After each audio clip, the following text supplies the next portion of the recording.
is Nalini and I am a co-founder of a group called Hasiru Dala. Hasiru Dala means Green Force in Kannada. I've been invited by Sowmya from Cosmopolitan to demonstrate and talk about why segregation of waste is important. I'm honored to be here because I'm also one of the members of the Cosmopolitan Club. So I'm going to address you and hopefully we all can together make this place much better to live. So first of all I want to talk about why segregation is important. There are very easy way of segregating waste. So what we generally talk about is dry waste, wet waste and sanitary waste. Dry waste means anything that cannot be composted, like the plastic, paper, metal, and the other thing is wet waste. That means that anything that can be composted. It can be dry leaves, it can be kitchen waste, garden cuttings, all that forms the organic waste or the wet waste. And we have the third, which is the sanitary waste. This comprises of the contaminated sanitary waste, sanitary pads, diapers or shaving things that you want to throw away, like the blades and the razors and your bandage and so on. Why did we think of these three? Because when you segregate waste, it can be recycled, it can be reused, it can be made into a resource. For example, today our soil health is very poor. At least 2% more soil health we have to bring, and we are putting everything into the landfill. If you have never seen landfill, I'll be happy to take you to landfill, because you go there and you will not eat for 3 days. Because the landfill, we are creating our waste in Bangalore and throwing into the citizen in the villages. The villagers are taking the brunt of what because of our practice that is not appropriate. So here what we do is, now it is a law, you cannot talk about it. We started this 2 bin 1 bag about, I think in 2013 or 14, where we just promoted this with other citizens in Bangalore. We tried about, this was an idea given by a citizen, we tried it out in 1,000 households and now this is becoming law. So all of you now, not only to keep a better earth and give a better environment for our children, which we have borrowed from them, we have to do it because it's a law. It's a very simple thing. What we say, you put all your wet waste, that is all this kind of kitchen waste, into green bin. And there is no liner. You should not have any liner. Everybody wants to have a plastic liner. Imagine there are 1 crore, little over 1 crore houses in Bangalore. If you start putting, plastic, how many plastic bag comes out? And then of course dry waste. This is very simple. You can put your milk sachets, you can put your glass bottles, plastic bottles, all that in this. Usually this is collected twice a week. And these two are collected every day. This red one is about your sanitary waste and so on. So this is also very good for workers. Workers don't know what is there in the packed bag you give. If you give it like this, it becomes very easy to manage. Then you can do a lot of resource recovery. As a responsible citizen, we have to do this. And the environment is not ours. We have borrowed from the next generation. You should have your own personal agenda to keep this earth better for our children and our grandchildren. So it is our own selfishness also we have to do this. Thank you. So here I want to show you how you can do a composting at home. I have an apartment, so my composting happens in my kitchen under the sink. You must wonder why it's so, whether it stings, whether it will be a lot of worms coming out, nothing of that sort. All of us have been very difficult in the beginning to cook. For example, when I got married, I never cooked before. So when I made idlis first time, it was watery. I can't figure out how it became watery. It's just like that. Over a period of time, yeah, I love cooking and I do well.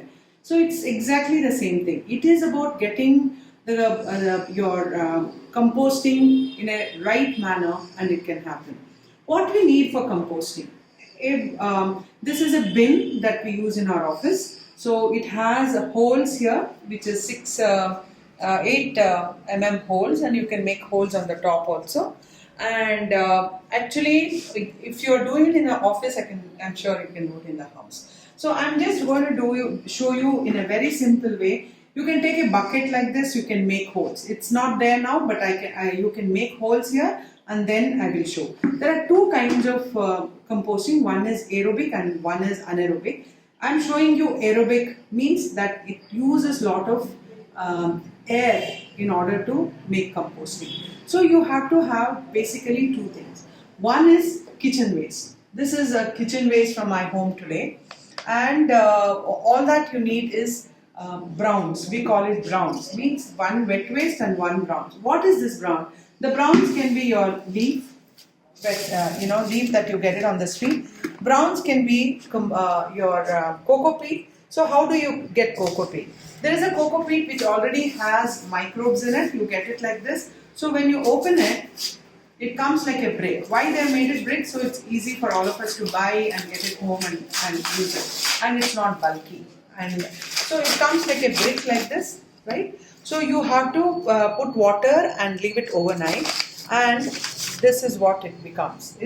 What is cocoa peat? Cocoa peat is nothing, but it is made out of the coconut, waste. So this is what is cocoa peat. You can also very easily say when you do coir pit, whatever falls down, and that can be used as cocoa peat. Or you can powder coconut shell and make it cocoa peat. So those are all commercial commercially it is produced, and now it's very easy. You can get cocoa peat. You also get cocoa peat in garden section of many of the supermarket. But that cocoa peat is without microbes. You will need some kind of a microbe, and this is already comes with a microbe, so it becomes easy to use it.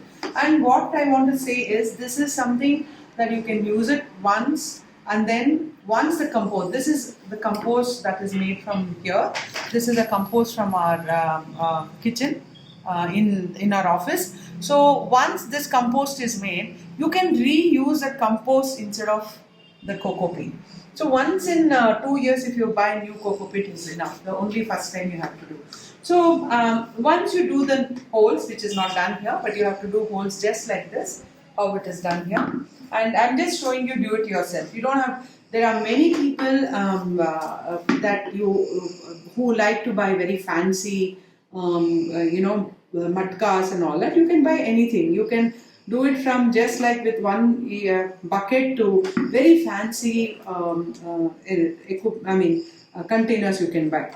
The first thing is the first layer. When you do first layer, there's nothing in this. Is your leaf. When you do leaf, first layer you can do leaf. Some people say you can even put cardboard, but I don't like to use a cardboard basically because cardboard also actually you can recycle instead of wasting like this. So I put, and now it is a time, lot of leaves you get. Actually, I go on the street and pick up the leaf and keep it for the whole year. You can do that too. So then we have this cocoa peat. You can have cocoa peat. I'm just putting cocoa peat. If you don't want to put the cocoa peat, if you have compost, you can put this compost also. This is like how you make curd in the house. You put some milk and then put little bit of curd so that it becomes curd. So it's exactly like that. There is in the compost there are a lot of microbes.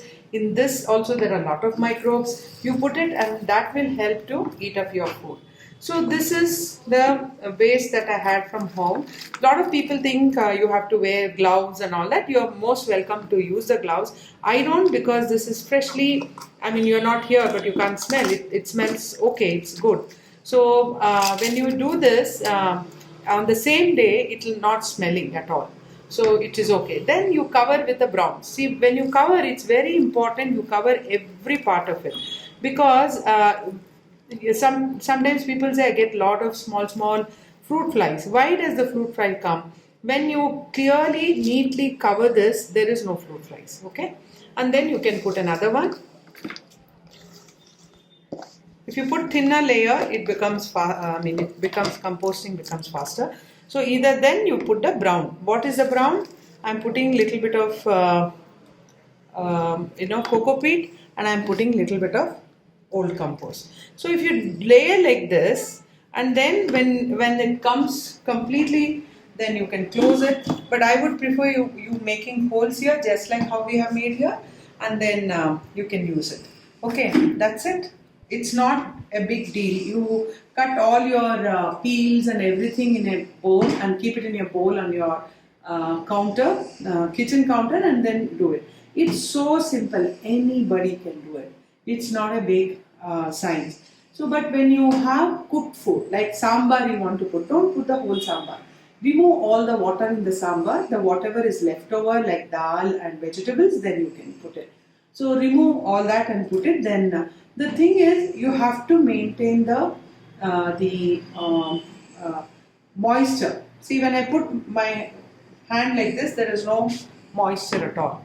So you won't even get any liquid in this. So you put enough browns, then it will be all right. Sometimes when your moisture is too much, then you might get small fruit flies, or you might get a crawler. All that will happen. At that time, what you do is put more browns. That's it, and make it less moist, and nothing will happen. In the first time, it might be difficult. Second time, it becomes easier, and third time, you'll be expert. So it's not a big rocket science to do, and we are doing this so that we can protect our earth. And also, this will be a great compost for your kitchen garden or any garden that you have at home. So what we thought was, if you are interested to do more, we can form a group. You can write to Sowmya, so she can make a WhatsApp group, and I will be available. If you have any questions, you can post your questions onto that WhatsApp and I can answer. Or we can dedicate it one particular day, 2 hours. If you want to call me, I'd be happy to keep that 2 hours for you to do it. So the more we do, the less waste on the street.